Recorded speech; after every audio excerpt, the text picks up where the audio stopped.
Hello everyone, Prime here, and today we're going to be doing the much-awaited Erlang Shen lore video. So you're going to go over facts about him, his lore, and relationships, and all of that good stuff. So if that interests you, then you're in the right place, and let's begin.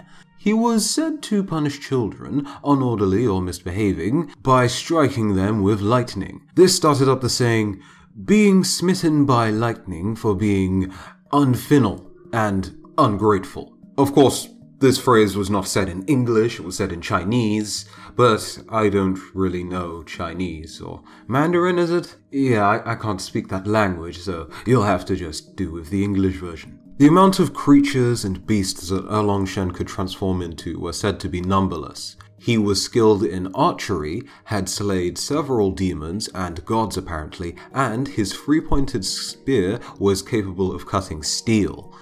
So, quite scary. He also had access to a third eye, which provided additional information beyond the realms of ordinary human sight. This power was incredibly necessary during his fight with Sun Wukong, and without it, Sun Wukong may not have been defeated, either as easily or at all. That power gave Erlang Shen's side enough time to do their business to Sun Wukong, and he was defeated. In other words, his true-seeing eye was able to distinguish the truth from the lies, and this is one of the many powers that it has, as well as having the ability to act as sort of like a radar. And what I mean by the truth from the lies is that in Erlang Shen's case against Sun Wukong, it was able to detect Sun Wukong's true form, the true space in which they were supposed to strike. By they, I mean the forces of Erlang Shen, which helped to defeat Sun Wukong. So, onto his relationships. In some myths, he had a sister called Holy Mother of Mount Hua. She eventually married a mortal man and had a son, Chen Xing. Erlang Shen punished his sister for her unspeakable union with this mortal man by trapping her inside of a mountain. Chen Xing had to overcome many obstacles in order to free her, but he did eventually have to also battle with Erlang Shen at one point. Does this mean that Erlang Shen was beaten by his nephew? Perhaps. Probably, I'm going to go with that, it's what I've been assuming. I.e., his relationship with his sister and nephew is probably not great. I think this gives us fair reason to believe that Erlang Shen was a bit snobby and upheld traditions and values above pretty much a lot of other things, including family. So, that may be something to consider about his personality, but there you go. However, a very redeeming quality for Erlang Shen was that he loved dogs. Hence why he had his howling celestial dog companion with him, who helped him subdue evil spirits and was never far from his side.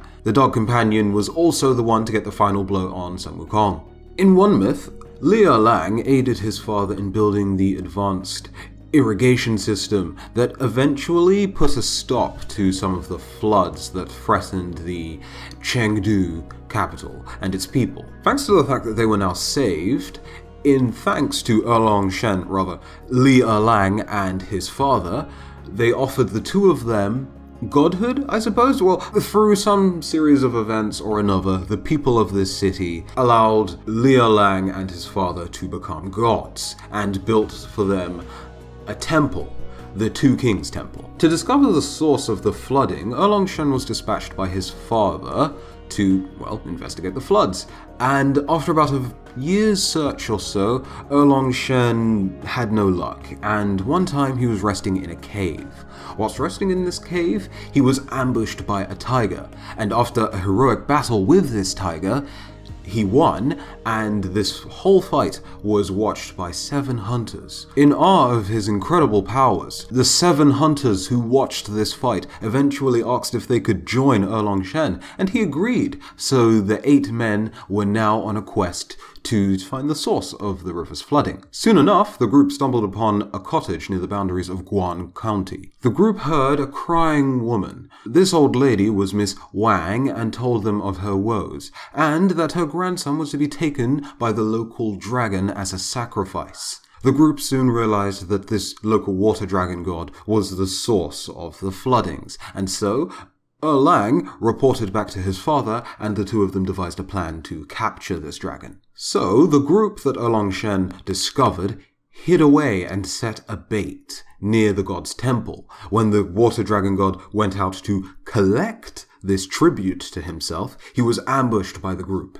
and a battle ensued. Not too long after this, Grandma Wang eventually secured the dragon with some iron chains, and the dragon was bound within the dragon taming temple. This put a stop to the floods, and the nearby capital was saved. Erlang also bested a fire dragon by climbing to the peak of Mountain Hule. He turned himself into a giant and then began building a dam out of 66 mountains. Then, you remember the previous water dragon that we just talked about? Well, he used that thing to fill up the dam. The fire dragon was then sealed with the water dragon, and that was the end of their woes with the fire dragon. He once also entered the underworld just to rescue his mother from her pain and suffering, as she had recently died. And finally, along with Najar, he was also one of the gods to battle Daji and eventually end her reign of terror, with the help of course, an entire country's uprising and revolution against her reign. Well, that's all the information I have for you on Erlang Shen. A bit shorter than a lot of the recent videos, but it is what it is. If you enjoyed the video and want more content just like this, all you need to do is hit the like button. If you want to see more content just like this more regularly, go ahead and hit the subscribe button. I have plenty more content coming on the way, and you probably don't want to miss a single one. So, until the next video, thank you very, very, very much for watching. I've been Prime, and I'll see you soon. Bye-bye.